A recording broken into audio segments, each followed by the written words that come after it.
जहां भी है आता है अपने बोलने में थोड़ा सा साउंड लेते हैं, लिखते तो राजस्थानी में एकदम भी नहीं। तो मेरे एक फ्रेंड है, वो हंसते हैं कि दिल्ली में वहां रहा करते तो कि वहां एक ग्रुप बनाया हमने, कुछ लोग लाइब्रेरी जाया करते थे वहां। फिर क्या, लाइब्रेरी में भी अकेले से पढ़ाई नहीं होती, अपने को ग्रुप स्टडी करनी चाहिए, है ना।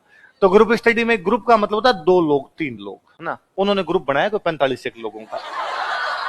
कि एक दिन एक मध्य प्रदेश का लड़का था, मालवा का, और वो पॉलिटी तैयार करके आया। तो उसने कहा मैं पॉलिटी तैयार करके आऊं, आज आपको मैं पॉलिटी पढ़ाता हूँ। ठीक है, तो उसने पॉलिटी पढ़ाना शुरू की। तो उसने कहा चलो हम पढ़ते हैं फंडामेंटल राइट्स। तो उसने पढ़ाया कि भाई पहला मूल अधिकार, दूसरा मूल अधिकार, तीसरा मूल अधिकार। हमने पढ़ लिया और हमें तो कुछ अजीब भी नहीं लगा, ठीक था। अब उसने कहा अब मैं फंडामेंटल ड्यूटीज पढ़ाता हूँ आपको। वापस उसने कहा पहला मूल कर्तव्य, दूसरा मूल कर्तव्य।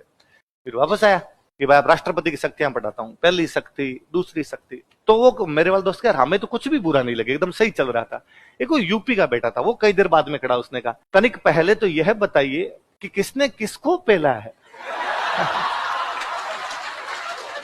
भैया सुबह से कह रहे हैं पहला दूसरा तीसरा, पहला दूसरा तीसरा, कौन किसको कूट दिए हैं। तो वो मेरे दोस्त कहते यार हमारा ध्यान गया कि अपने है बोलते ही नहीं।